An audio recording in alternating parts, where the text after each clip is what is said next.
Et que toute la gloire, la louange et l'honneur soient à toi au siècle des siècles. Amen. Asseyez-vous dans sa présence. Nous bénissons le Seigneur ce matin. Quand je méditais la parole ce matin, j'ai regardé comme cela accidentellement le calendrier, j'ai vu Saint Frédéric. La fête de Saint Frédéric.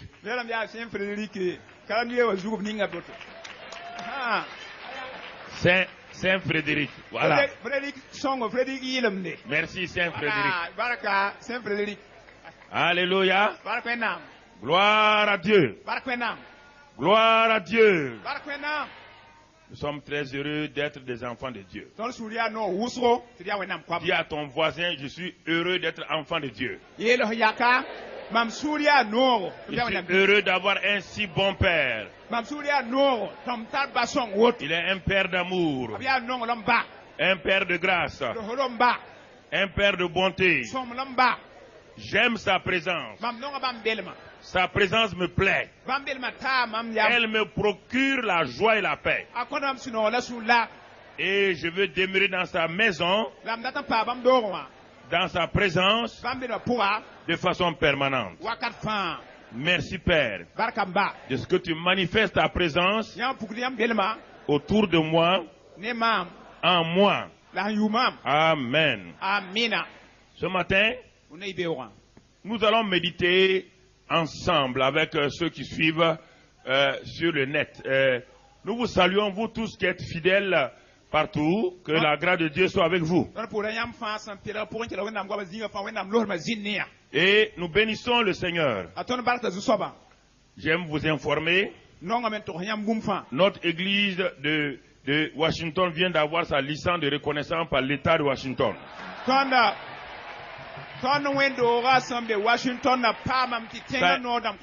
a été tellement rapide qu'ils m'ont téléphoné il y a tout juste 3 jours pour dire qu'ils sont émerveillés. Ils ont loué, ils font des réunions dans une grande salle d'hôtel. Et les gens viennent de plusieurs endroits pour communier avec eux. Ils sont à la recherche d'une salle pour louer la salle là afin d'établir l'église de façon définitive. Donc continuez à prier pour eux afin que vraiment cette église là progresse et aille de l'avant. Donc nous saluons aussi notre missionnaire Jean-Marc Jean-Marie de Rome qui est là. Il est là. L'église de Jean-Marie donc de Rome vous salue. Merci Seigneur. Nous allons faire notre première pas Cisco, mais là-bas c'est Ciscra ou quoi, j'ai oublié. Donc en fin octobre à Rome. Et plusieurs églises sont déjà en train de se préparer pour que cette première conférence ait lieu à Rome. Nous allons mettre les pieds à Rome. Gloire à Dieu. Merci Seigneur. Sois béni et sois loué. Mais vous savez, tout cela est possible. Tout cela était possible grâce à vous. Grâce à vous. Donc, vous êtes des hommes très importants, des hommes et des femmes très importants. Dieu ne peut même pas travailler sans vous. Non, c'est très important. Dieu, est-ce qu'une tête peut travailler sans le corps? Donc, c'est pourquoi vous êtes important aux yeux de Dieu. Ne vous méprisez pas pour cela, mais apprenez aussi à respecter celui qui vous a établi pour glorifier son nom. Nous bénissons le Seigneur pour tout cela. Et notre frère, non seulement Jean-Marie est venu ici pour quelques jours, mais il vient d'obtenir son doctorat, il vient d'être docteur. Est-ce bio? Quoi? C'est quoi encore? Le titre est tellement long que je ne sais pas. Alléluia. Il a eu son doctorat avec mention très honorable. Alléluia. Amen. Alléluia. Merci. Oh oui. Les enfants de Dieu doivent être la tête. Quand je vois un enfant de Dieu qui est l'accueil, je dis, ah, est-ce que tu es vraiment enfant de Dieu? Oh Seigneur, aide-nous à comprendre nos positions, à comprendre ce que nous sommes en Christ. Alléluia. Nous bénissons le Seigneur aujourd'hui pour sa grâce et son amour. Donc les frères de France vous saluent. La Bretagne profonde et la ville de Paris. Je vous salue tous pour le soutien que vous donnez au pasteur quand il voyage, vous priez pour lui. Amen. Donc après ces salutations, nous allons commencer ce matin. Et je crois que les techniciens ne vont pas mettre tout cela dans le message pour la télévision, non? Nous allons commencer ce matin. Donc nous sommes en train de voir comment marcher avec l'Esprit Saint. Et notre message ce matin, marcher avec Dieu. Marcher avec Dieu, si je prends l'analogie de cela sur la terre, parce que parfois, les gens se disent que est-ce qu'un homme peut-il marcher avec Dieu au 21e siècle? Et parfois la jeunesse est tourmentée, ils disent, ah non, est-ce qu'on peut nous apprendre une manière de marcher avec Dieu? On ne peut pas apprendre à la jeunesse une autre manière que celle de Dieu. Chers enfants de Dieu, je vais vous dire une chose. Des gens rentrent dans une classe d'examen à l'école ou au lycée. Il y a 100 personnes, 100 étudiants qui sont dans une classe. Écoutez-moi. Le professeur vient. Il joue le rôle de pasteur, c'est ça? C'est un pasteur en mathématiques ou en biochimie. Il a devant lui 100 étudiants. Il donne sa leçon de biochimie. Il est censé, il sait que ces étudiants-là, chacun a une intelligence. Il sait que chacun a une mémoire. Il sait cela. Jeunesse, je vais vous démystifier les choses que parfois vous voulez mettre sur le dos de Dieu et que vous allez comprendre. Quand vous réussissez à l'école ou vous échouez, c'est la même chose quand vous réussissez dans la vie chrétienne ou vous échouez dans la vie chrétienne. Donc, le professeur est en train d'expliquer la leçon de biochimie. Ceux qui sont dans cette classe sont censés être des gens qui vont comprendre parce que ce sont des gens qui ont franchi des étapes et sont arrivés dans la classe de biochimie. Comprenez? Est-ce que ceux qui sont là, ce sont des enfants de l'école primaire? Alors, donc on va leur dire que ce qu'on enseigne là, ils ne comprennent pas. S'ils sont dans licence de biochimie, ça veut dire qu'ils ont franchi tout et ils sont capables de comprendre la leçon de biochimie. Le professeur donne les leçons. 50% des étudiants sortent, prennent la leçon, vont en faire une deuxième leçon, vont aller s'asseoir eux-mêmes. Ils deviennent leur propre professeur. Avec quoi? Avec l'intelligence qui est déjà en eux. Le professeur a fait sa part. Il a donné la leçon. Et l'étudiant maintenant qui est assis, s'il veut réussir, il étudie ce que le professeur lui a dit. Parce qu'il a la capacité de comprendre. Il apprend, il révise et il fait des exercices lui-même. Mais 50 autres étudiants dans la même classe avec le même quotient intellectuel s'en vont à la maison, ferment leur cahier, n'étudient pas, ne révisent pas. Quand ils vont aller à l'examen de licence, selon vous, qui va réussir? Qui va réussir? Tout le monde? Tout le monde va réussir. Ce sont ceux qui ont étudié, qui ont révisé, qui ont fait des exercices. Mais à la maison, est-ce que le professeur les suit? Est-ce que le professeur va leur expliquer? Le professeur a fait sa part. C'est à eux de faire leur part. Et ils doivent étudier. S'ils ne comprennent pas, à la rigueur, ils peuvent demander au professeur ou à leurs camarades qui ont bien compris. Et voici, à la fin de l'année, ils sont licenciés. Les autres ne sont pas licenciés en biochimie. Ils vont aller dire à leurs parents, les professeurs sont mauvais. Il faut être un parent insensé pour croire à ça quand ton enfant vient dire des mensonges comme ça. Demande à ton enfant. Personne n'a réussi à l'école. Il n'y a pas eu de gens qui ont réussi. Alors, s'ils ont réussi, comment ils ont fait? Comment ils ont fait? Alors c'est la même chose. Pourquoi il y a des gens qui réussissent parmi nous et d'autres ne réussissent pas? Réfléchis toi-même. Mon travail, c'est de vous donner la leçon. Et en vous, il y a plus que le quotient intellectuel. Il y a le Saint-Esprit qui est plus grand que moi, qui est plus intelligent que moi. Il est en vous. Mais vous décidez de ne pas vous exercer. Vous décidez de ne rien faire, de ne pas faire des applications. Vous allez réussir. Voilà, jeunesse. Faut arrêter des choses pleines inutilement.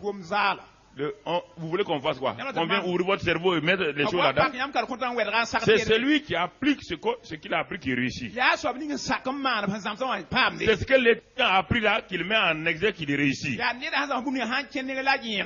C'est la même chose, frères et sœurs. Dieu est intelligent.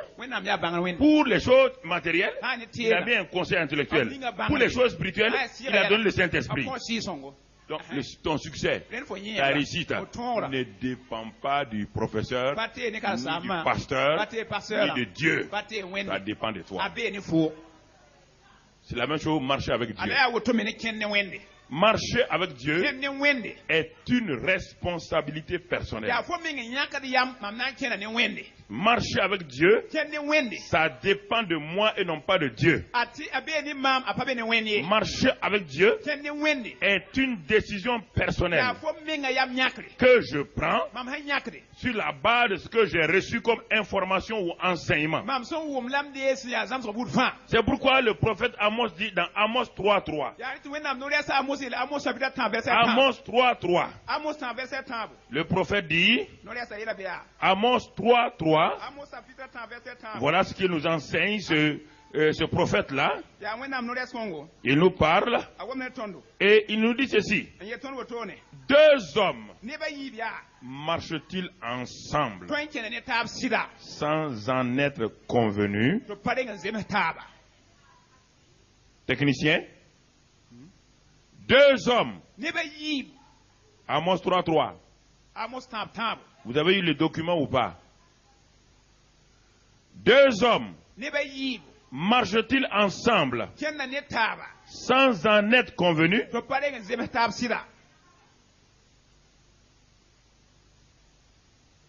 Écoutez ce que Dieu dit. Marcher avec Dieu. Dieu l'amène d'abord la compréhension de ça à marcher avec un autre homme.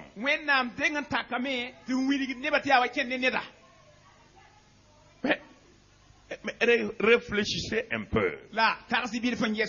Est-ce que vous marchez avec tout le monde? Hein?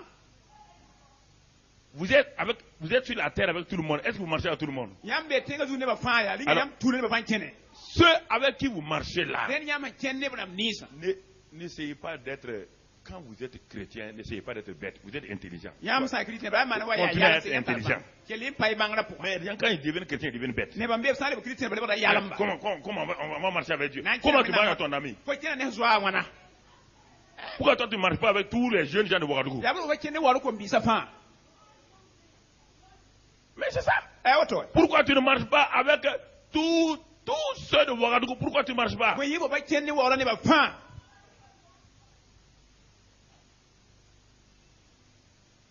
Il y a les choses, frères. Nous devons arrêter de chercher un bouc émissaire, notre échec. Tu marches avec tout le monde? Toutes les filles de Ouagadougou sont tes amies? Alors, pourquoi elles sont tes amies? Il y a des points d'intérêt, non? Si tu n'as aucun point d'intérêt avec Dieu, comment vas-tu marcher avec lui? Comment veux-tu marcher avec quelqu'un que tu veux exploiter? Ça va marcher? Hein? Quand il s'aperçoit de ça, qu'est-ce qu'il fait? Il se retire. Soyez intelligent. Hein? Vous êtes grand, soyez intelligent.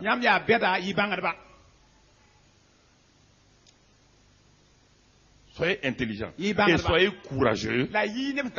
Si vous voulez marcher avec quelqu'un, vous payez un prix. Vous payez un prix. Vous abandonnez votre mauvais caractère. Tout ce que l'autre n'aime pas là, vous mettez de côté. Pour que vous entendiez. Mais vous voulez marcher avec Dieu. Continuez à faire ce que vous voulez. Dieu et vous ne marcherez pas ensemble. Le naturel et le spirituel sont parallèles.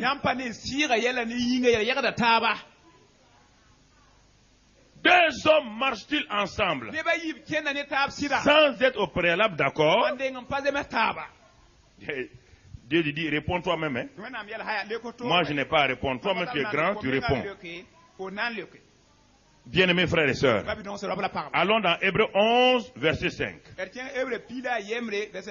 Hébreux 11, verset 5. Hébreux 11, verset 5.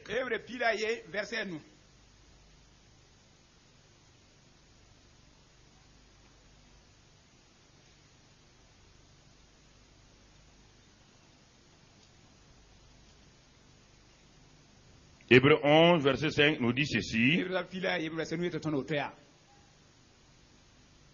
C'est par la foi qu'Enoch fut enlevé pour qu'il ne vit point la mort. Et qu'il ne parut plus parce que Dieu l'avait enlevé.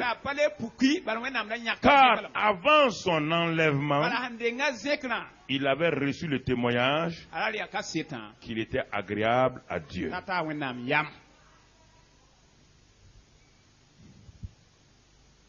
Avant son enlèvement. Regardons quelque chose. C'est par la foi qu'Enoch a été enlevé. Enoch a été donc positionné. Dieu l'a amené au grade supérieur. Dieu a promu Enoch. Sur la base de quoi? Quelle est la cause de la promotion, la source de la promotion d'Enoch? Qu'est-ce qu'il a fait? Assois-toi et regarde la parole de Dieu. Je vais demander aux techniciens de restaurer ce qu'on leur a dit de faire. On leur a donné un papier qu'ils le fassent rapidement. Donc, Enoch a été promu. Promu. Non pas parce que Dieu s'est levé comme ça, de façon souveraine. Il a regardé Enoch. Il a dit, toi tu seras enlevé. Non. Non, frère et soeur. Pourquoi Enoch a eu cette promotion? Tu veux avoir une promotion pareille? Tu veux être élevé par Dieu? Tu veux passer de la médiocrité à l'excellence? Tu vois, écoute-moi ce matin. La vie chrétienne, c'est pas venir à l'église faire des règles, non. Il y a des principes et des lois spirituelles que tu dois comprendre et que tu dois appliquer. Si tu ne les comprends pas, tu ne les appliques pas, tu n'auras jamais de promotion. Tu resteras dans la médiocrité.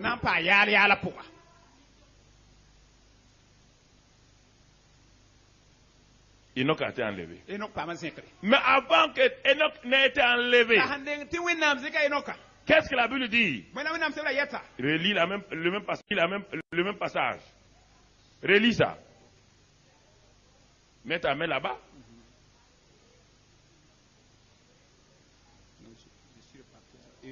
Tu as mis ta main où? Tu es Hébreu 11:5? Ah, ok. C'est quel passage alors? Je repartais à Amos. Ok.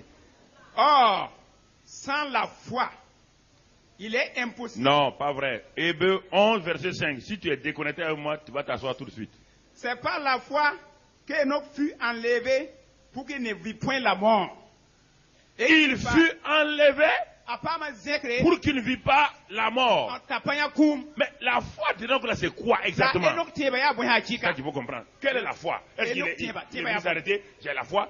Non. Qu'est-ce que la foi d'Enoch? On va le voir tout à l'heure là. C'est un genre de marche avec Dieu. Continue la phrase. Et qu'il ne parut plus. Et qu'il ne parut plus. Parce que Dieu l'avait enlevé. Oui, mais ce qui est important, c'est la dernière phrase. Car, vous entendez? Son enlèvement, car, avant son enlèvement, il avait reçu les témoignages. Dieu est venu témoigner devant le monde entier. Dieu même témoigne. C'est pas un honneur ça? Tu ne veux pas que Dieu témoigne un jour de toi? Tu veux que Dieu témoigne de toi? C'est ça. Quel est le témoin de Dieu? Lis le témoignage de Dieu. Qu'il était agréable à Dieu. Dieu dit à un homme, tu m'as plu. Tu as été agréable. En quoi Enoch a-t-il été agréable? Pourquoi Dieu est venu faire ce témoin à Enoch? Enoch vivait une époque très très difficile. Et cette période a été culminée avec le temps de son petit-fils Noé. À tel point que quand le petit-fils d'Enoch, Noé, est arrivé, Dieu a été obligé d'arrêter la terre. Donc, nous devons savoir quelle était la période, l'atmosphère d'Enoch. On va le lire un peu dans Genèse 6 pour que tu comprennes qu'est-ce que Enoch vivait et en quoi Enoch, malgré cette atmosphère-là, il a marché avec Dieu et Dieu l'a pris et il a été agréable à Dieu. Et tu vas voir, tu vas dire que nous sommes au 21e siècle. Le siècle où Dieu a détruit la terre là, c'était pire qu'aujourd'hui. Et les gens ont marché avec Dieu. Noé a marché avec Dieu. Enoch a marché avec Dieu. C'était pire qu'aujourd'hui. Ne me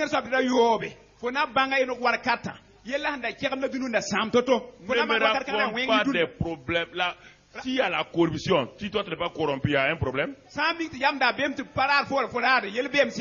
y a l'impureté, est-ce que l'impureté peut t'empêcher de vivre? Est-ce que le vol peut t'empêcher de vivre? Ah non. Ne dis pas qu'aujourd'hui c'est difficile. C'est difficile en quoi? C'est difficile en quoi? Et si tu es chrétien, tu as envie de voler, mais tu ne veux pas voler, et tu dis pas ça c'est difficile. Alors là c'est difficile. Parce que dans ton cœur tu veux voler. Il n'y a qu'un voleur qui vole. Ça veut dire quoi? Ce jeune homme là, je lui dis quelque chose de mauvais, il se fâche. Est-ce que ce que moi je lui ai fait là, il est fâché là, est-ce que ça peut lui faire dire, comme le pasteur a fait ça là, maintenant il m'a fait comme ça, moi maintenant je vais aller voler, S'il veut aller voler, c'est parce qu'il a déjà quoi? Il est déjà voleur. Il cherchait une occasion pour voler.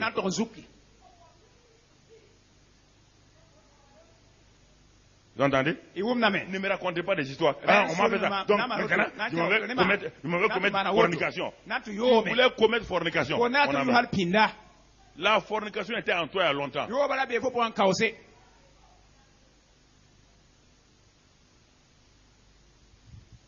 Elle était là. Là.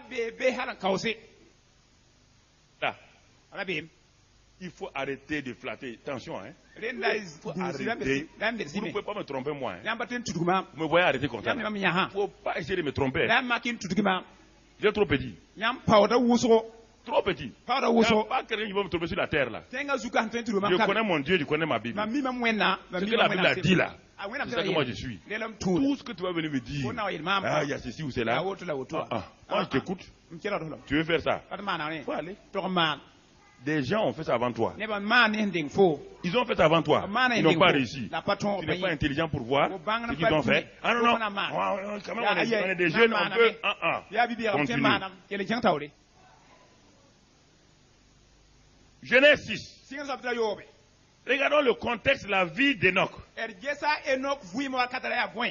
Puisque son petit-fils est venu naître cette situation et le petit-fils Noé a trouvé la situation est devenue pire au temps de Noé. Mais elle a commencé quand? Depuis le temps d'Enoch. La semence était déjà ensemencée et Noé a commencé à récolter. La semence de quoi? Du mal. Donc Enoch vivait dans la période du mal. Lis Genèse 6. Ok.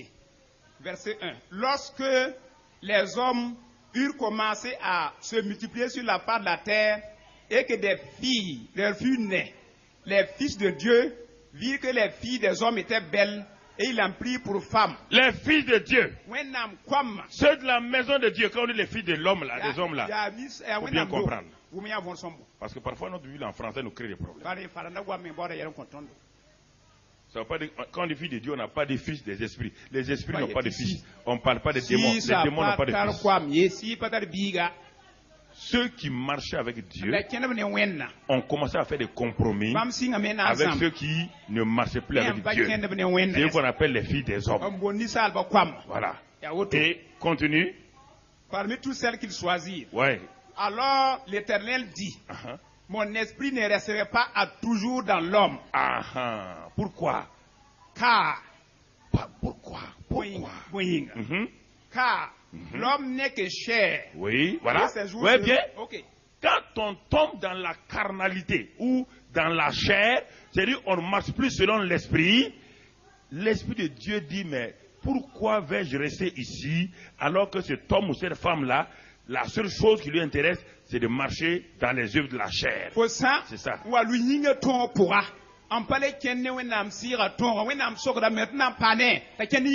Pourquoi mon esprit va continuer à être blessé et attristé alors que cet homme ou cette femme ne veut pas ma présence? Il ne veut pas ma présence. C'est pourquoi mon esprit ne restera pas toujours.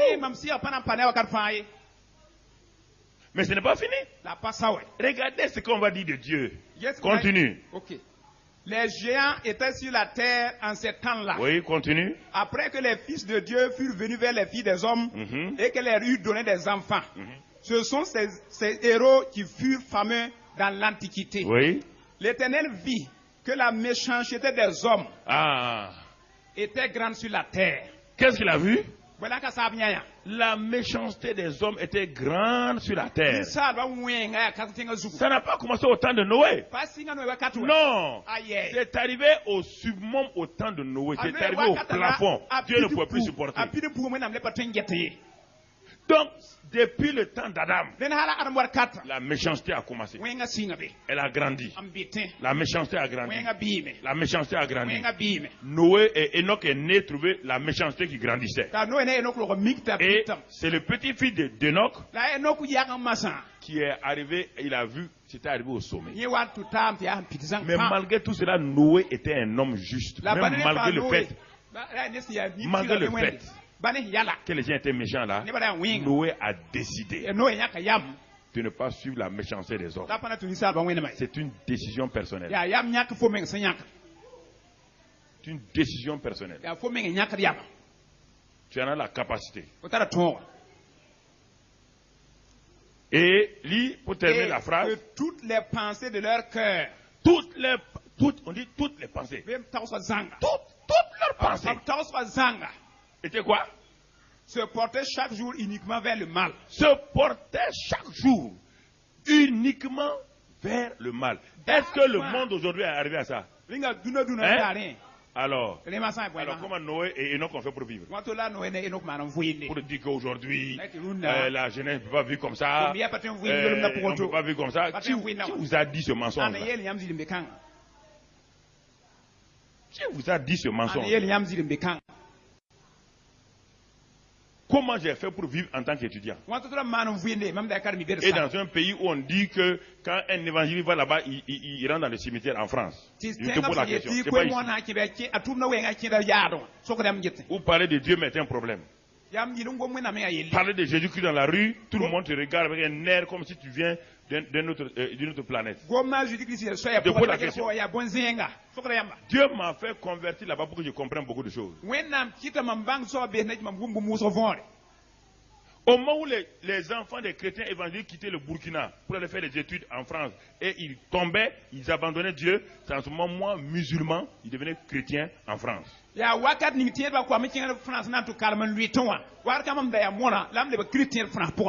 c'est ça que les pasteurs m'ont dit. Quand j'étais converti, je suis venu témoigner ici. Ils m'ont dit, quand nous avons envoyé nos enfants en France, ils ont abandonné Dieu.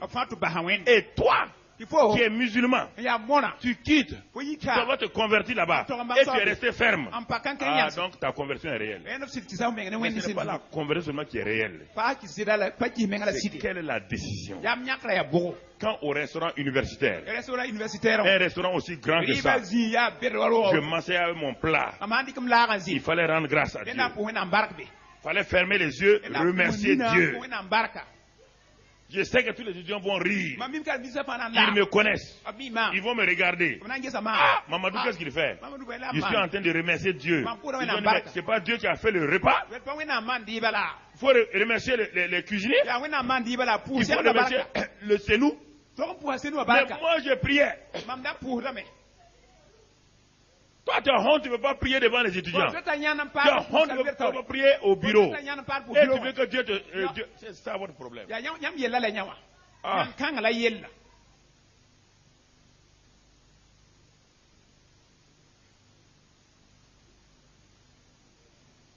Voici le vrai problème. Ne cherchez pas autre solution. Vous n'avez pas le courage de témoigner de votre Dieu. Vous êtes des peureux. Vous ne voulez pas témoigner que Dieu est réel. Comment il va vous soutenir?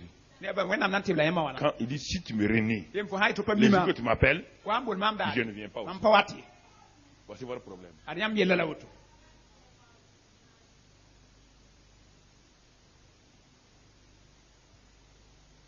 Vous avez honte de prier au restaurant. Vous avez honte de dire à votre patron que vous êtes chrétien. Donc, j'ai vécu parmi les étudiants. Malgré leur moquerie, malgré leurs insultes, j'étais là, je vivais ma vie chrétienne. Je témoignais et je les amenais à l'église. Quand j'ai commencé à travailler au Burkina, j'ai déclaré à tout le monde déjà partout que je suis chrétien. Tout le monde. Dès que j'arrive, je suis chrétien. Je suis chrétien. Je suis chrétien. Je suis chrétien. Mon premier DG, j'ai dit je suis chrétien. Mon deuxième DG, j'ai dit je suis chrétien. Il m'a dit un directeur commercial doit manger et fumer et boire l'alcool avec ses clients.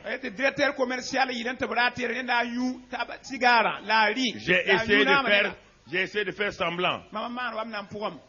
Mais Dieu m'a dit, ah bon? Ah, tu écoutes le directeur général. Parce que tu as un bon salaire. En 1977, nous on touchait déjà 500 000. Même un ministre burkinabé ne touchait pas ça. Tu m'entends? Avec tous les avantages. Villa, voiture, tout est climatisé. J'ai dit, comme tu touches 500 000 là, tu as tout là, tu vas aller manger et boire avec les clients. Un jour, j'ai pris ma Bible, je suis rentré dans le bureau de mon DG. Le DG, je viens vous voir. Il dit, c'est vous, et voilà, je vous ai reçu chrétien. Mais je veux être un chrétien authentique. Voilà la Bible là. Je vais marcher selon cette Bible. Donc, à partir d'aujourd'hui, je ne vais pas aller même faire semblant, parce que je ne fumais pas, j'ai posé la cigarette ici. Satan dit hypocrite. Hypocrite. Quand il me servait le whisky, je prends le whisky là, je mets ici. Puis on causait. Tous mes clients étaient près des Français. La SICA, tous ces gens de la CFAO, c'était SICA à l'époque. Mais quand il regarde à gauche, je verse ça sous le diable dit hypocrite. Quand je dis ça à mon DG, ah, bon, si vous n'êtes pas d'accord, je démissionne, je m'en vais. Le monsieur m'a regardé. Il m'a regardé. Il m'a regardé. Et monsieur Karambiri, vous êtes libre, hein? Vous êtes libre. Bon, okay. Si vous pensez que boire est chaud avec les clients, ça ne va pas perturber l'usine, les ventes, vous êtes libre. Et je lui ai donné une autre Bible. Voici comme témoignage. Mais vous ne voulez pas prendre votre courage à deux mains.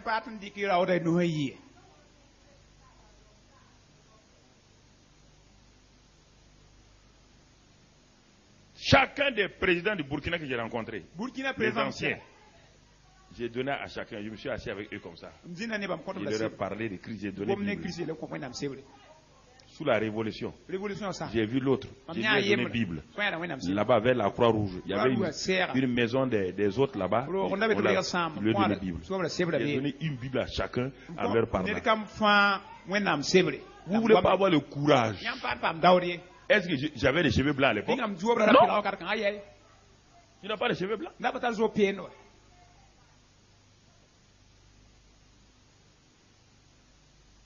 Vous ne voulez pas marcher avec Dieu selon les normes de Dieu. Et vous voulez que malgré ça, Dieu soit votre ami. C'est vous-même. Est-ce que vous marchez tout le temps avec des gens qui vous insultent? Hein?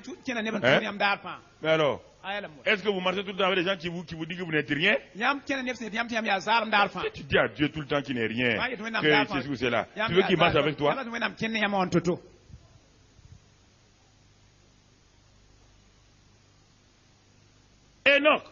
Enoch, dans la période difficile où rien n'allait, c'est en ce moment qu'il a pris position. Il a pris position.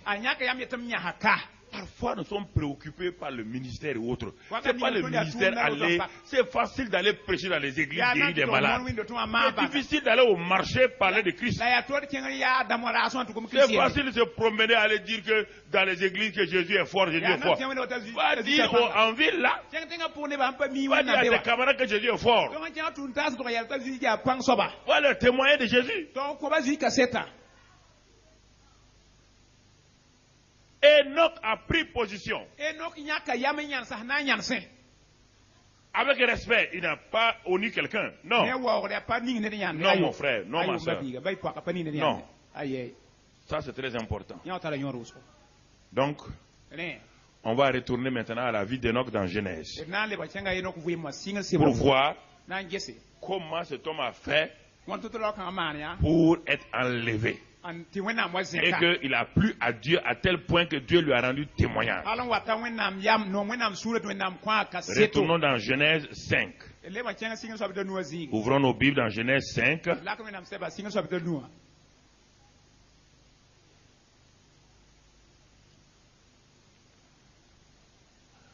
Genèse 5. Nous allons prendre... On ne va pas lire tous les versets, on va prendre chaque verset pour faire comprendre cela. Malheureusement, ceux qui n'ont pas de Bible là, j'avais mis ça à faire mettre, j'avais envoyé sur les techniciens de me mettre ça sur les écrans. Ils sont assis là-bas potos comme des morts de beurre. Ils ne font pas leur travail.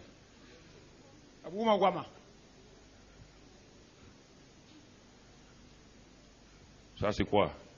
Genèse 5. Ah, ça commence à venir, mais c'est flou. Watam la Bible ok. Genèse 5. Singa ça peut nous. Commencez à vous secouer. Verset 23. Verset 23. Qu'est-ce que la Bible dit? Tous les jours d'Enoch furent de 365 ans. Ne lis pas les autres versets. On va les pas à pas.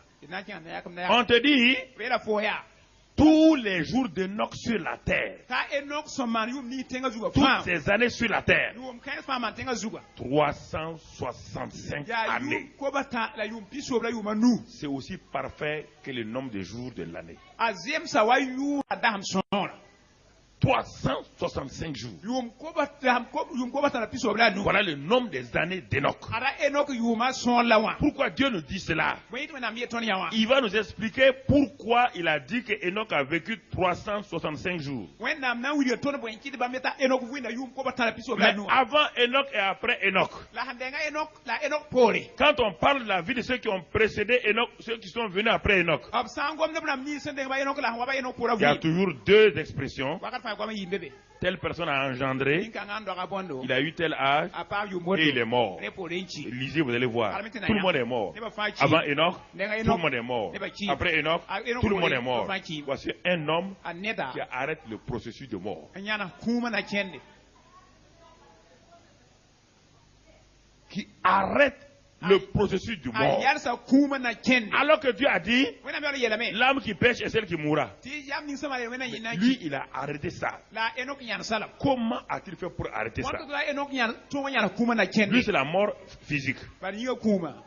Mais nous pouvons arrêter la mort spirituelle.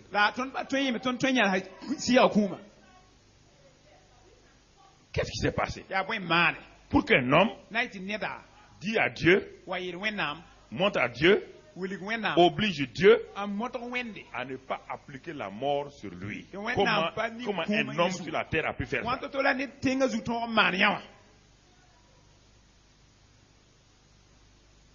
Tous ceux qui sont nés sont morts. Mais lui l'a arrêté. Regardons, ce passage-là nous explique quelque chose. Ça c'est le verset 23. Mais regardons maintenant le verset 22. Tout juste avant. Le 22 dit, Enoch, après la naissance de Métushélah, marcha avec Dieu 300 ans. Enoch a eu combien d'années sur la terre? Il marchait avec Dieu combien d'années? 365 moins 300. Il reste combien? Il reste 65. Donc, s'il a marché avec Dieu 300 ans, conclusion, pendant 65 ans, il n'a pas... Ok, vous êtes très intelligent. Il n'a pas marché avec Dieu.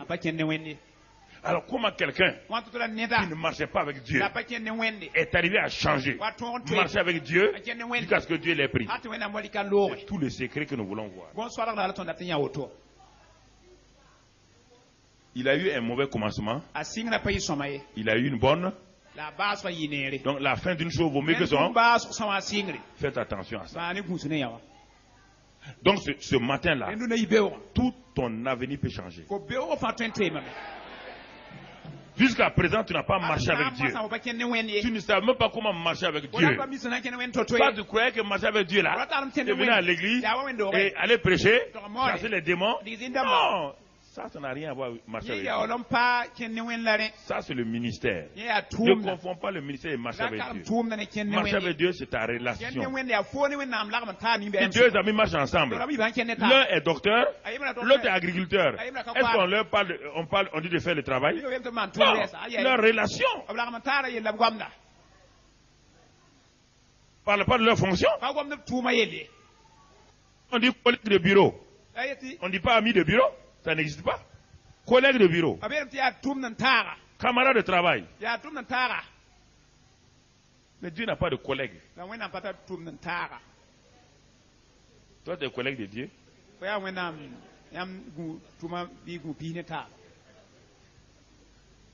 Dieu n'a pas de collègue, mon ami. Non. Ah, comment il a fait? Enoch. Comment tu as fait? Enoch dit, Pendant 65 ans, quand je suis né, j'ai regardé les autres. Je marchais comme les autres. Mais à un moment donné, je me suis aperçu que quelque chose ne va pas. Ce n'est pas quelqu'un qui m'a dit ça. Mais dans mon cœur, j'ai réalisé que cette manière de marcher de tout le monde là, que tout le monde accepte là, n'est pas la norme. N'est pas la norme. N'est pas normal. On dit, ah oui, mais tout le monde vole. Ah mais il faut voler. Mais tu deviens directeur, non? Tout le monde vole. Une femme me dit, devant son mari un jour, tu veux que mon mari devienne directeur là? Ah, il n'a pas encore volé pour moi.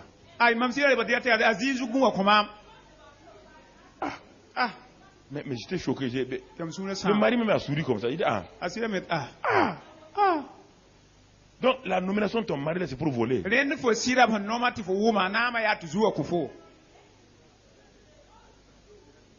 Et tu veux que moi je prie pour toi? Mais j'étais dans l'embarras. Des choses comme ça là.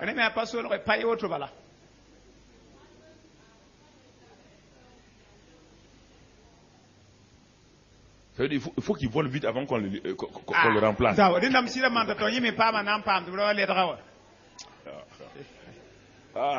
Le monde chrétien, on trouve tout là-dedans. Oui, voilà la pensée des gens. Voilà les pensées des gens. Voilà les pensées des gens. C'est la pensée des gens comme ça. Les gens m'ont dit ça plusieurs fois. J'ai été directeur au niveau de Faso Fani. Ma femme n'a jamais mis pied dans Faso Fani. Jamais. Elle ne portait même pas de wax. Tout ce que moi je vendais, ça qu'elle portait Faso Fani. Quand on est arrivé ici, je lui ai acheté une petite mobilette Pouchoma rouge. Et c'est avec ça qu'elle partait à l'hôpital. Elle ne s'en plaignait pas. Elle était là. Un jour, elle était avec les collègues, les médecins, les infirmiers. Ils causaient, ils parlaient de moi. Il y a un qui est devenu grand maintenant. Qui a dit non, moi je connais Karambiri là. Non, Karambiri et moi, on était à Bordeaux ensemble. D'ailleurs, il est tombé malade, c'est pourquoi ma femme était arrêtée. Écoutez les messieurs. Et puis les autres savaient que c'est ma femme. Les autres ont dit au type là, mais c'est la femme de Karambiri comme ça. Hein. Il dit ah bon? Et ma femme a dit, mais mon mari a fait Toulouse. Ah bon? Il n'a pas fait Bordeaux. La réunion est finie, tout le monde s'est dispersé.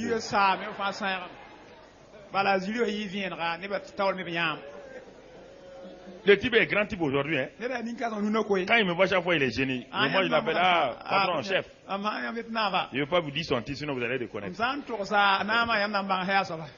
Et elle partait à Pouchoma. Et un jour, les gens causaient encore. Elle était là. On dit, le DG de telle entreprise là, Karambiri là. Elle était là. Et sa femme doit être bien. Sa femme elle doit avoir voiture, tout ça là. Il y a une qui a dit, mais c'est la femme de Karambiri comme ça. La femme avait Pouchoma là.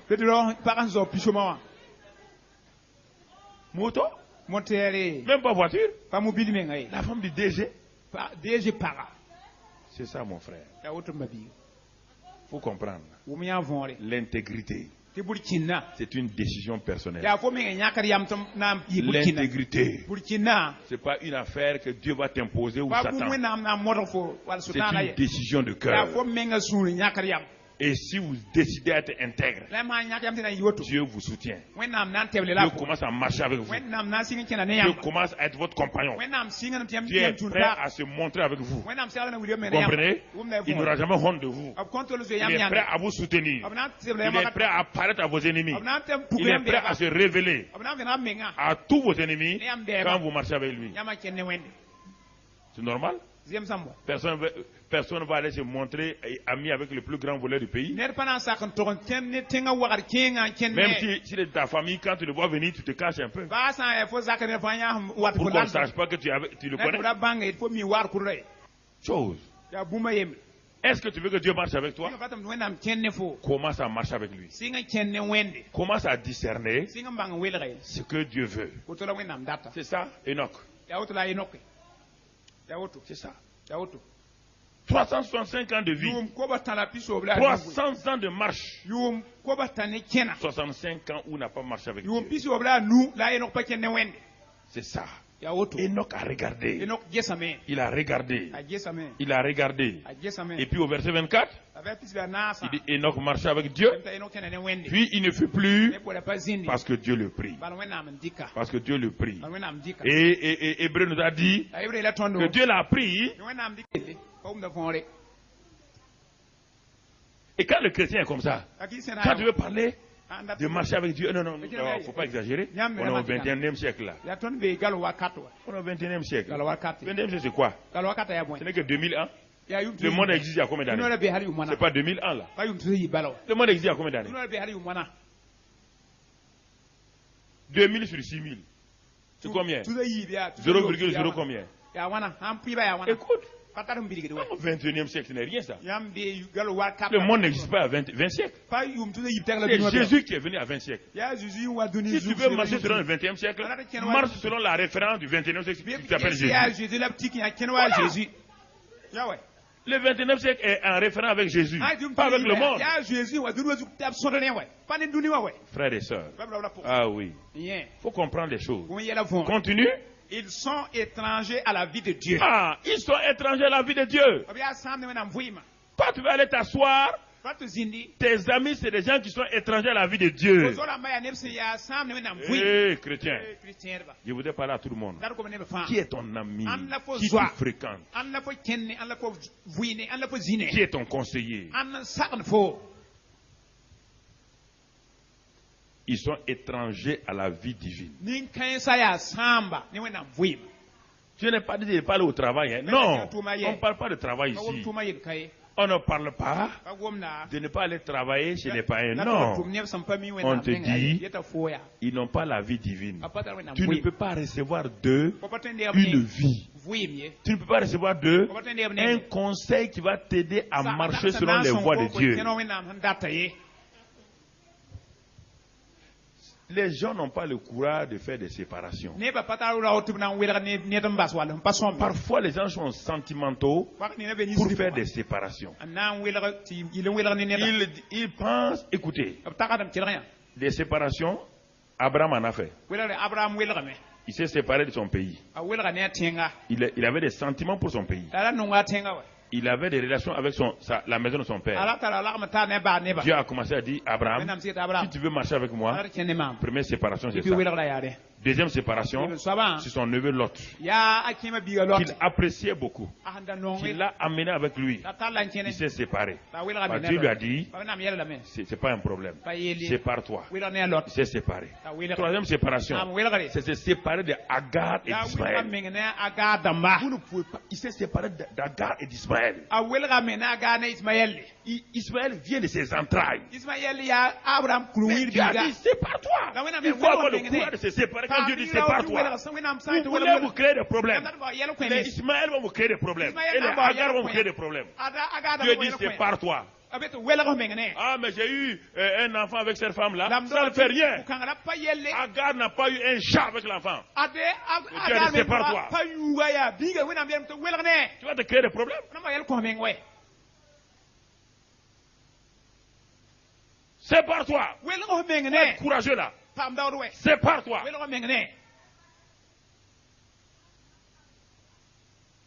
C'est ça, frère. Et jusqu'à la séparation, même de son fils Isaac. Dieu l'a amené jusqu'à Isaac. C'est que même Dieu m'a promis là. C'est que même, si Dieu te dit de te séparer de ce que lui n'a pas promis, c'est qu'il est capable de dire même de te séparer de ce que lui t'a donné. Il veut voir jusqu'où tu vas aller. La quatrième séparation d'Abraham, c'est ça? Il dit, prends ton fils, va te séparer de lui. Ce n'est pas possible. Le fils que tu m'as donné là, Dieu va te séparer. Mais Abraham avait appris la loi de la séparation. Ce n'était plus un problème. Dès le moment où il a pu se séparer d'Ismaël, d'Agar, se séparer d'Isaac, ce n'était plus un problème. Parce qu'il connaissait Dieu maintenant. Et quand il est parti, il a mis Isaac et il allait l'égorger. Dieu dit maintenant je vois. Donc ça veut dire que Dieu n'avait rien vu avant. Mais Dieu dit maintenant je vois. C'est comme ça qu'Abraham a marché avec Dieu. C'est comme ça qu'il a marché avec Dieu.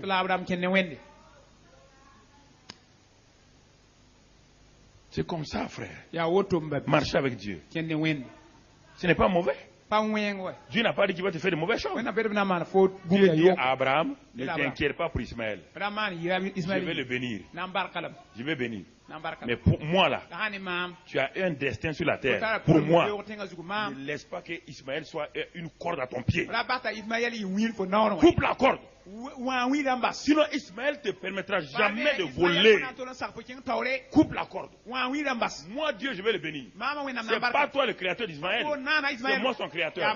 Je vais le bénir. Je vais le positionner par rapport à ses frères. Je vais donner à Agar un bon mari. C'est pas à toi de continuer avec Agar. Il y a des choses, Dieu vous parle, vous ne voulez pas écouter. Vous êtes sentimental. Et le sentiment crée des problèmes. Marcher avec Dieu. Ça c'est important, frère. Ne me dites pas autre réflexion. Ça ne marchera pas. Ne marche pas comme les païens. Alors si tu ne dois pas marcher comme les païens, tu dois marcher comme si. Colossiens 1, verset 9. Tu dois marcher avec qui? Et comment je dois marcher? Colossiens 1, verset 9. Ce passage-là. On va le lire. C'est pour cela que nous aussi, depuis le jour où nous en avons été informés, nous ne cessons de prier Dieu pour vous et de demander que vous soyez remplis de la connaissance de sa volonté en toute sagesse et intelligence spirituelle pour marcher d'une manière digne du Seigneur. Et vous voyez bien, pour marcher d'une manière digne du Seigneur et lui être entièrement agréable, portant des fruits en toutes sortes de bonnes œuvres et croissant par la connaissance de Dieu, fortifié à tous égards par sa puissance glorieuse, en sorte que vous soyez toujours avec joie, persévérant et patient. Voilà. Voilà les deux marches. Marchez comme les païens. Paul dit aux Éphésiens, ne marchez plus comme les païens. Il dit aux Colossiens, si vous voulez marcher d'une manière digne, voici les voies, voici la voie. Et ce passage-là, Paul dit qu'il prie. Ce sont les termes de la prière de Paul. Comme cela. Il y a plusieurs années. J'ai pris cette prière, je vous l'ai déjà dit, j'en ai fait ma prière. Il dit, Père, remplis-moi de la connaissance de ta volonté en toute sagesse et intelligence spirituelle pour que je marche d'une manière digne de toi et que je te sois entièrement agréable, portant des fruits en toutes sortes de bonnes œuvres, croissant par la connaissance de Dieu et fortifié à tous égards par ta puissance glorieuse, en sorte que je sois toujours avec joie, persévérant et patient. Lis, tu vas trouver ça textuellement. C'est ma prière quotidienne. Remplis-moi ta connaissance pour que je marche d'une manière digne de toi.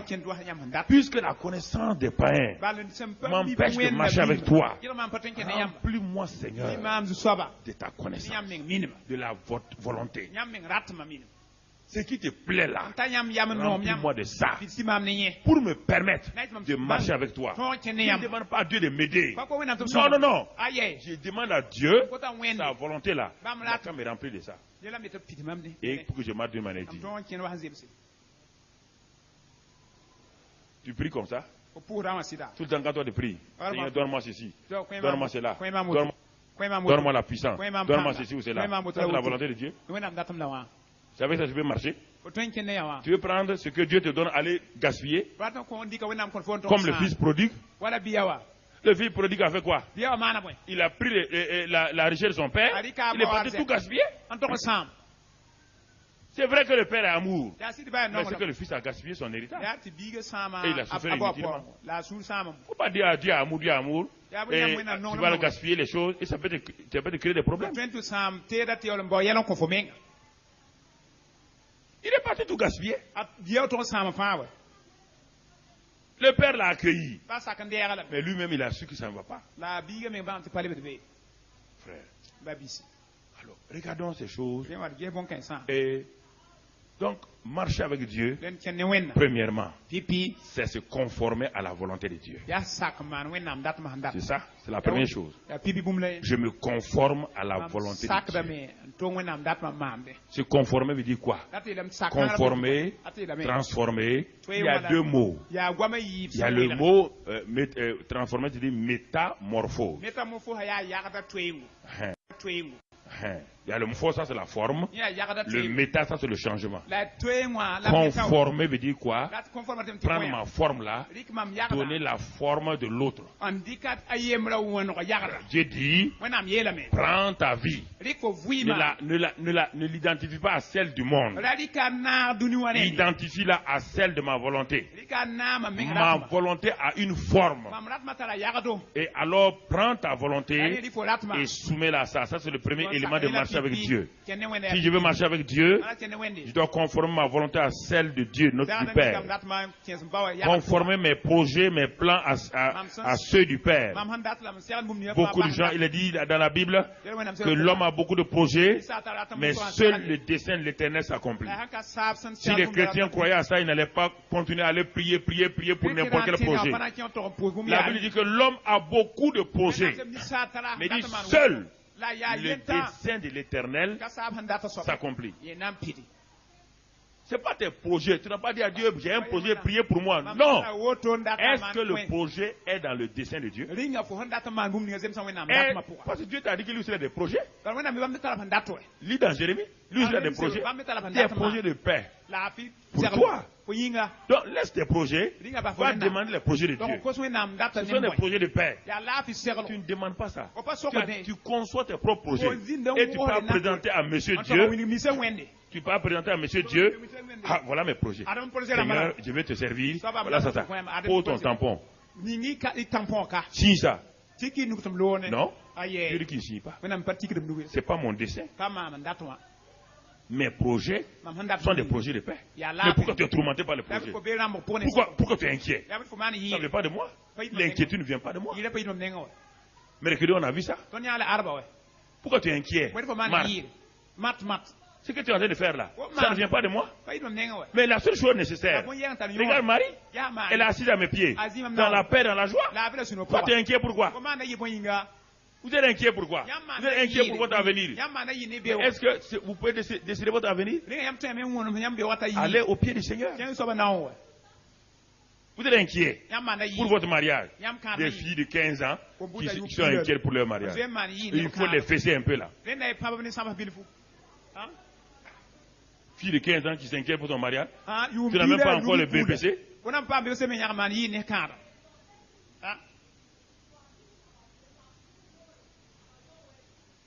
Et ça fait quoi? Une fille qui s'inquiète pour son mari à 15 ans, à 17 ans, n'importe quel garçon va la tromper, coucher avec elle. Parce que, regarde, c'est lui là. Lui dit, chérie, après demain. Mais elle est inquiétée par quoi? Sois inquiété pour ton BPC, sois inquiété pour tes examens d'abord. Inquiété. C'est ça le problème. Sois inquiet. Et les mamans les aident pour ça. Tu as même 18 ans, tu n'as même pas encore un ami qui vient à la maison. Ah bon? Tu veux que ta fille amène un ami à la maison? Quand ce Tami va devenir tapis, tu vas comprendre. Il faut faire attention à ces choses-là. Marcher avec Dieu. C'est emprunter le même rythme que Dieu. C'est marcher. Si Dieu marche lentement, tu marches lentement. C'est pourquoi la colonne de feu et de nuée qui était sur Israël Quand la colonne bouge, Israël bouge. Quand la colonne s'arrête, la colonne Israël s'arrête. C'est ça, marcher avec Dieu. Marcher au même rythme que Dieu. Le Saint-Esprit qui est en toi, quand il te dit va, tu vas. Quand il dit arrête, tu arrêtes. C'est ça, marcher avec Dieu. Conformer à la volonté de Dieu, marcher selon le rythme de Dieu. Marcher. Parfois on est pressé. Ah, mais j'ai vu que j'ai rempli le stade du 4 août, que je suis un grand évangéliste. Toi, tu n'as même pas rempli la cage du 4 août. Et tu veux remplir le stade du 4 août. Et tu commences à faire publicité. Tu arrives au stade du 4 août, il n'y a même pas 5 personnes. Ta foi est partie pour toujours. Dieu t'a montré quelque chose. Est-ce qu'il t'a dit le temps? Tu n'as pas dit le temps. Jésus est venu sur la terre pendant 30 années. Il n'a rien fait. Mais quand le temps est venu, il a commencé. Il était dans le plan de Dieu, dans le temps de Dieu, dans les projets de Dieu. C'est pourquoi il a dit, il faut que je m'occupe des affaires de qui? De mon Père. De quelle affaire t'occupes-tu? Marcher avec Dieu, c'est s'occuper des affaires du Père. C'est ça. Ce n'est pas s'occuper de ses propres affaires. Marcher avec Dieu, mon frère, c'est se mettre sur la même longueur d'onde que Dieu. Quand la fréquence de Dieu est 93.4, tu ne peux pas émettre sur 63. Vous n'allez pas vous entendre. Donc, marcher avec Dieu, c'est faire ce qui plaît au Père. Jésus nous l'a dit. Jésus nous l'a dit. Je ne fais que ce qui plaît au Père. C'est ça la volonté de Dieu. Et quand il voulait s'en séparer, à Gethsémani, le Père ne l'a pas aidé. Le Père ne l'a pas aidé. Les anges ne l'ont pas d'abord aidé. Et ses propres amis, le Père a permis que ses propres amis ne l'aident pas.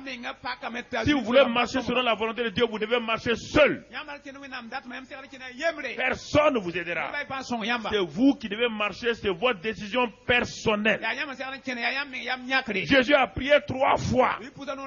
3 fois une seule prière. On n'a pas entendu autre parole. Les seules prières de Jésus à Gethsémani, la Bible n'a pas caché la prière. La seule chose, non pas ma volonté, mais ta volonté. Jésus n'a pas multiplié de mots. On ne sait pas combien d'heures il a fait à Gethsémani.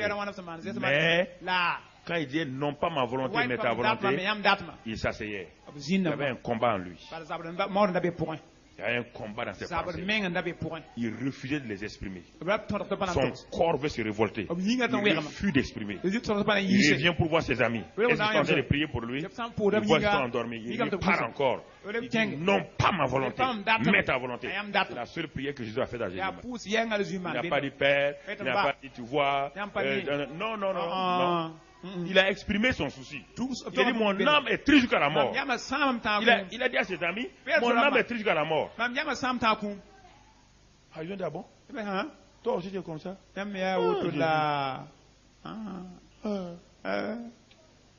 Mais il était obligé d'aller seul. Marcher avec Dieu. Votre Gethsémani, vous devez être seul. Personne. Vous avez décidé de marcher avec Dieu à Gethsémani. Vous devez décider de vous séparer de votre volonté. C'est ça marcher avec Dieu. C'est ça marcher avec Dieu. Arrêtons le christianisme artificiel. Commençons à être... Enoch n'a pas marché avec Dieu. Il a décidé un jour, je suis fatigué, je marche avec Dieu. Abraham ne marche pas avec Dieu. Dieu l'a arrêté. Arrête maintenant. Marche avec moi. Change ta vie. Change ta vie. Il faut arrêter toi là. Tu as 24 ans. 24 ans je t'ai parlé. 24 ans je te conduis. 24 ans tu es en train de te tuber. Tu es mon ami. Mais tu arrêtes, hein. Ça ne te fera pas du bien. Frères et sœurs, quand Enoch était insatisfait, pendant les 65 premières années de sa vie, il a décidé de s'approcher de Dieu. Qu'est-ce qu'il a fait? Enoch a décidé de réformer ses voies. Jérémie 7. versets 3 et 5. Jérémie 7, versets 3 et 5. Il a décidé que les voies qu'il suivait n'étaient pas de bonnes voies. Laissons le Saint-Esprit nous parler ce matin. Frères et sœurs, laissons le Saint-Esprit nous parler ce matin.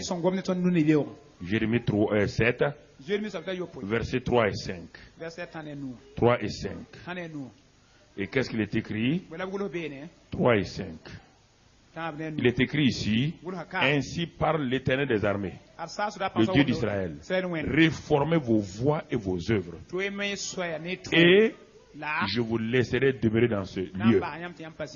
Ne vous livrez pas à des espérances trompeuses en disant, c'est ici le temple de l'Éternel, le temple de l'Éternel, le temple de l'Éternel. Verset 5, si vous reformez vos voies et vos œuvres, si vous pratiquez la justice envers les uns et les autres, etc., etc., il dit alors, verset 7, je vous laisserai demeurer dans ce lieu. Ouais, frère, Dieu dit de réformer nos voies. Vous voyez encore le mot? Il y a conformer, réformer, transformer. Donc, Dieu toujours est sûr, il veut qu'on réforme. Re, c'est un préfixe. Il y avait eu la première forme. Dieu dit, la première forme a été déformée. Et réforme là, c'est un préfixe. Réforme. C'est pourquoi il y a eu la réforme protestante. Réformez vos voies. Réforme. C'est ça. Même en informatique, il y a ça.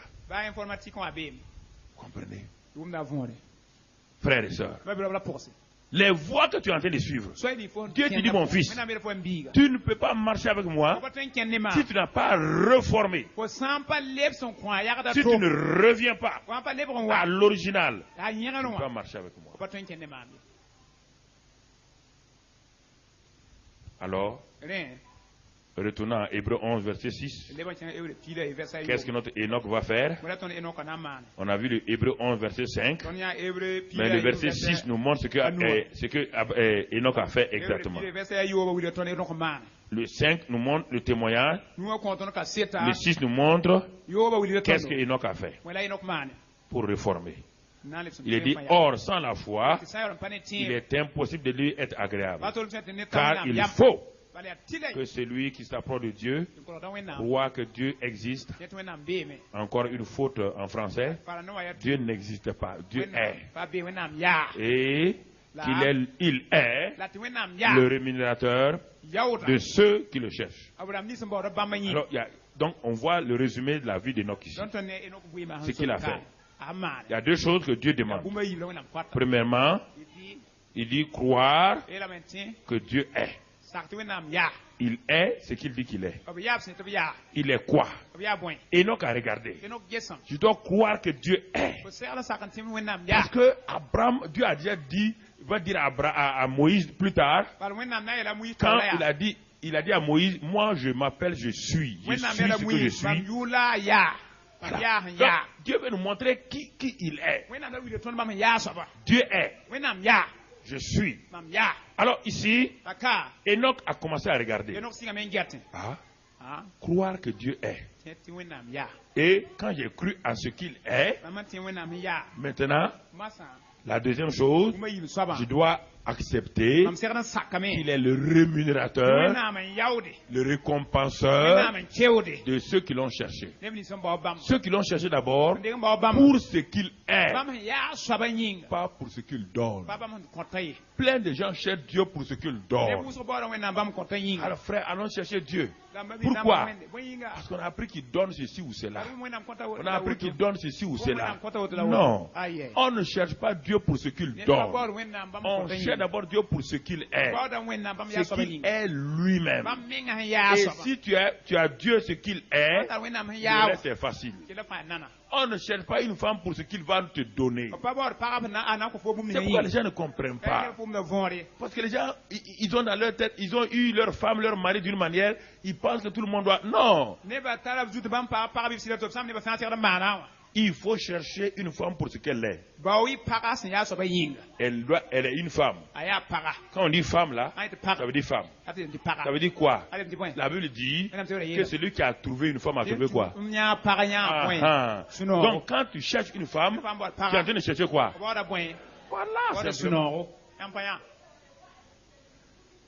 Le chercheur de femmes est un chercheur de quoi? Non, non, non. Il cherche une femme balancée. Ok. Qu'est-ce qu'il cherche? Il cherche une femme bien taillée. Quand elle sera détaillée, tu vas comprendre. Tu es en train de chercher qui? Non, mais c'est ça. Taillé, détaillé, c'est ça. Les gens n'ont pas l'intelligence. Ils n'ont pas l'intelligence. Écoute-moi, mon frère. Écoute-moi, ma soeur. Moi, j'ai grandi à Bobo de la Soie. J'ai grandi là-bas toute mon enfance. J'ai regardé. Frère. Je dis Seigneur. Moi, je cherche une femme. Je cherche une femme. Je n'étais pas chrétien. J'ai vu beaucoup de femmes que les gens ont mariées. Mais il n'y a pas de bonheur. Donc ils n'ont pas trouvé le bonheur. Donc ils n'ont pas cherché le bonheur. C'est ça qu'on te dit ici. C'est la même chose. Et Enoch cherchait quoi? Le bonheur. Il est fatigué de voir la vie de ces gens. Parce que quand Enoch existait, Adam existait toujours. Il n'était pas mort. Adam n'était pas mort. Fais le calcul. Prends tout de suite là un graphique. Tu viens avec le graphique et te montrer. La vie d'Abraham jusqu'à 965. Deuxième ligne, ceux qui connaissent les statistiques peuvent faire ça. Enoch est né à quel âge? Prends maintenant 7. Ceux qui ont suivi. Il va prendre Enoch. Tu vas voir, quand Enoch est né, Abraham avait tel âge, et Enoch, il a vécu sous Abraham. Et il a vu tous ces Adam là. Personne n'avait le bonheur. Personne n'avait la joie. Il a décidé de réformer ses voies. Il a dit la voie d'Adam n'est pas la bonne voie. La voie de mon père n'est pas la bonne voie. La voie de ceux qui m'ont présenté n'est pas la bonne voie. Il a réformé ses voies. Il a commencé à voir Dieu ce qu'il dit qu'il est. Dieu est. Et ensuite, si Dieu est ce qu'il dit qu'il est, si tu le connais comme ça, c'est sûr qu'il y a une récompense pour toi. Qu'est-ce que Dieu est alors? Qu'est-ce qui a changé la vie d'Enoch? Première chose, il a vu que Dieu est saint. Et il commençait à marcher dans la... Alors, si Dieu est saint, et Dieu te dit, soyez saint comme moi, tu dois commencer à faire quoi? À marcher dans la sainteté. C'est ça. Enoch a commencé à renoncer à la médiocrité. Dieu est saint, il a marché dans la sainteté. Ce n'est pas fini. En regardant Dieu, il a vu que Dieu est intègre. Il a commencé à marcher quoi? Dans l'intégrité. Dans l'intégrité. Ah oui, mais comment on doit faire? Être intègre, on n'a pas à apprendre à quelqu'un. Quand tu as commencé à voler les 5 francs de ta maman, là, quand tu étais enfant, tu as commencé à voler les mangues du voisin. Qui t'a appris ça? Quelqu'un t'a appris ça? Hein? Pourquoi tu veux que le pasteur vous apprenne à être intègre? C'est le pasteur vous apprend à être intègre? C'est ta maman qui t'a appris à voler les mangues du voisin. Parce que vous êtes né dans le péché et le vol est un péché. Naturellement, vous faites quoi? Vous volez. Si tu es né avec Dieu, surnaturellement tu fais quoi? Ce que Dieu est, tu fais. Pourquoi même vous compliquez la situation là? Soyez logique avec vous-même. Un singe, il fait quoi? Un âne, il rugit. Tu as déjà vu un âne rugir? Alors, pourquoi toi, enfant de Dieu, tu veux continuer à faire comme les païens? Un âne brave. Oui ou non? Alors, un chat fait quoi? Tu as déjà entendu un chat faire wow, wow, wow. Mais pourquoi vous voulez... Je vous pose la question. Pourquoi vous n'êtes pas sérieux avec vous-même? Un enfant de Dieu parle comme qui? Il parle comme n'importe qui. Il marche comme n'importe qui. Dieu est saint, il marche dans la. Dieu est intègre, il marche dans la. Dieu est amour, il marche dans la. Alors, mais pourquoi vous voulez autre chose? Il ne faut pas me fatiguer, mon ami.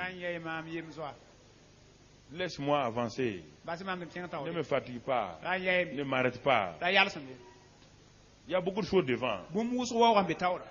Si tu me ralentis, on va avoir des problèmes.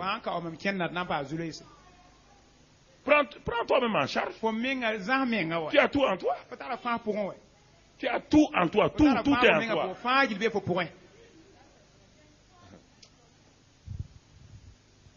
Ça, c'est important, frère. Dieu est un Dieu d'excellence. Et toi, tu vis dans la médiocrité. C'est pas normal. Dieu est vrai. Tu vas marcher dans quoi? C'est ça, marcher avec Dieu.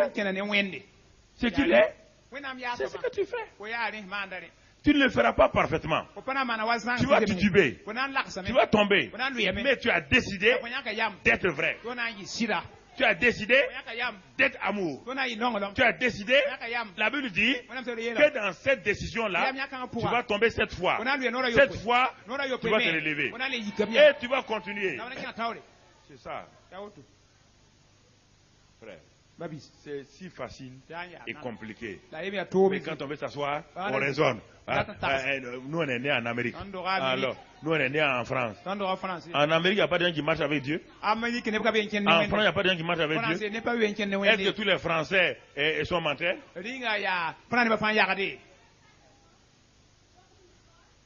N'écoutez pas ces phrases-là, tout le monde fait comme ça. Qui est tout le monde là? Très souvent, quand tu entends tout le monde fait comme ça, c'est toi-même et puis ton voisin. Vous êtes deux seulement. La plupart des temps, les gens, vous entendez tout le monde fait comme ça là. Il ne faut pas écouter. C'est-à-dire que la personne veut, c'est comme on a dit, c'est la même, qui on là? C'est toi le on là. C'est toi le on là. Ou bien les gens disent. Les gens là, c'est toi. Pas fatiguer les gens ici. Pourquoi les chrétiens sont faux comme ça? Un chrétien qui dit les gens ont dit. Si tu as une opinion, viens dire voilà mon opinion. Viens dire ah, moi je pense comme ça. Sois courageux. Lesquels gens ont dit. Quand on te dit de dire aussi, tu dis ah non, je ne peux pas dire ça. Menteuse, menteur.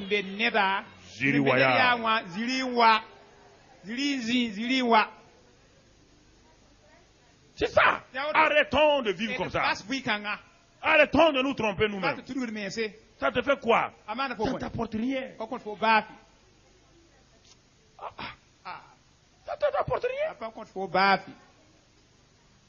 Une grande personne qui ment comme ça.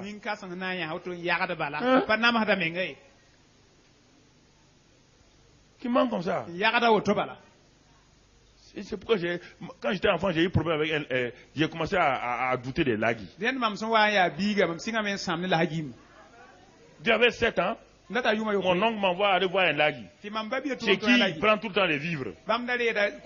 À crédit. Il prend le riz, il prend le maïs, à crédit. Et il m'envoie d'aller dire à Lagui de donner un sac de mil et de riz. Moi, je m'avais dit, mon oncle a dit de donner ça. Il me dit, ton oncle était un mauvais payeur. À Jérusalem. Il ne paye pas les dettes. Il a mal parlé. Est-ce qu'un enfant peut mentir? Quand je suis allé, j'ai dit quoi à mon oncle? J'ai dit que...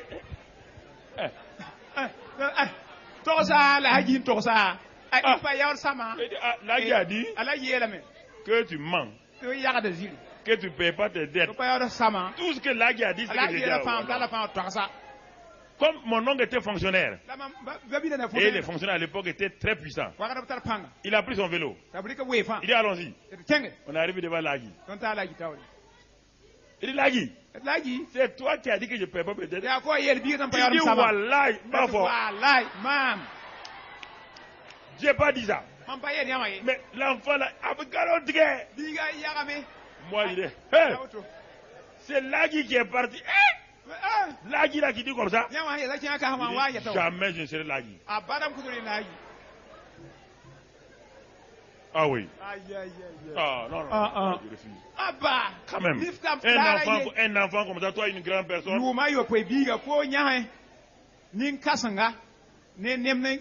Ça m'a révolté. Ça c'est quoi? Un enfant? Est-ce qu'un enfant peut inventer des choses comme ça? Frères et sœurs, voyons ces choses-là. Ah, Enoch a cru à ça. Et il a dit, Dieu est, je vais être. Et quand il a fait ça, il a été rémunéré. Parce qu'il avait faim et soif. Sa faim et sa soif ont été étanchés. Frères, sœurs, regarde ta vie aujourd'hui. Est-ce que tu vas décider aujourd'hui de marcher avec Dieu? Peut-être tu étais ignorant. Tu ne sais pas comment marcher avec Dieu. Toi, tu croyais qu'on marche avec Dieu parce qu'on va à l'église. Non. Non. Tu vois, les gens tous les jours vont au marché. Tout le monde n'est pas en train de marcher les uns avec les autres. Chacun va au marché seulement. Et tu décides aujourd'hui, comme Abraham, il a dit je m'arrête. Je vais aller à nouveauté de vie. Comme Enoch. Il a dit je suis fatigué de vivre cette vie-là. Désormais aujourd'hui, je renonce à cette vie. Je me livre en tes mains. Je m'abandonne en tes mains. Est-ce que tu es prêt ce soir à faire cela? C'est ça. Si tu n'es pas prêt à faire cela, tu peux continuer à te promener. Personne n'a la capacité de mettre en toi la volonté de Dieu. Non, personne. Même Dieu n'est pas capable. Jésus lui-même, il a dit non, pas ma volonté. C'est un prix à payer. Et tu verras qu'est-ce que la récompense que Dieu va te donner. Réfléchis ce matin. Oublie ce que tu veux faire pour Dieu. Oublie le ministère. Oublie ceci ou cela. Est-ce que tu veux ce matin commencer à marcher avec Dieu? Commence à réfléchir à cela. Toi-même. Et toi qui es sur Internet, et toi qui regardes à la télévision, toi aussi réfléchis ce matin. Réfléchis ce matin. Réfléchis ce matin. Est-ce que tu marches avec Dieu? Si tu as compris maintenant, qu'est-ce que marcher avec Dieu? Alors réforme tes voies. Prends la décision ce matin. Il y a un aspect, c'est pas tous les aspects de ta vie où tu marches avec Dieu. Hein? Il y a un aspect de ta vie peut-être. Tu ne marches pas avec Dieu. Pour certains, tu refuses de marcher dans la sainteté. Décide ce matin de marcher dans la sainteté parce que Dieu est saint. Pour d'autres, c'est refuser d'amener leurs dîmes et leurs offrandes. Décide ce matin de faire comme Dieu a dit de faire. Pour d'autres, c'est de refuser d'aimer. Décide ce matin, puisque Dieu est amour, de marcher avec Dieu dans l'amour. Quel est le domaine où tu ne marches pas avec Dieu? Mais si c'est toute ta vie, alors abandonne tout. Et il y a une grande récompense. Une grande récompense. Une grande rémunération. Dieu a fait une promotion à Enoch. Quand il a commencé à marcher avec Dieu, Dieu l'a propulsé dans la 4e dimension. Dieu l'a fait sortir de la 3e dimension pour l'amener dans la 4e dimension. Est-ce que tu veux changer de position? Tu veux te rapprocher de Dieu plus encore? Alors prends la décision là où tu es. Abandonne. Lis ce matin. Prends la décision où tu es. Reste dans le silence. Prends la décision, mon ami. Prends la décision, ma fille. Non, ne lutte pas. Ça ne te servira à rien. Car ne pas marcher avec Dieu coûte plus cher que de marcher avec Dieu. Le prix est trop élevé que de marcher avec Dieu. Décide ce matin de marcher avec lui. Ouvre ta bouche et parle lui. C'est une décision. Le Saint-Esprit est là ce matin. Si tu le fais, il est à tes côtés. Tu vas décharger ton souci, ton fardeau ici ce matin. Et tu vas partir avec le repos de Dieu. Tu vas partir avec le repos de Dieu. Réfléchis à cela ce matin. Décharge-toi ce matin. Là où tu es à la télévision, tu regardes la télévision. Mettez-vous à genoux dans votre salon. Toi qui regardes à Internet, prends cette position. Oh, dis à Dieu, je n'ai pas marché avec toi. Peut-être tu es chrétien à 25 ans, et pendant ces 25 ans, tu croyais marcher avec Dieu. Tu te rends compte aujourd'hui que tu ne marchais pas avec Dieu. Peut-être il y a 50 ans que tu étais chrétien. Oh, tu dis quand nous, nos pères, ce n'est pas tes pères. Mais maintenant, est-ce que toi tu marches avec Dieu? Est-ce qu'il y a des domaines dans ta vie où tu refuses de marcher avec Dieu? Alors ce matin, prends la décision, mon ami. Prends la décision, mon frère. Prends la décision, ma soeur. Prends la décision. Et tu vas abandonner. Entre ses mains, tu vas abandonner.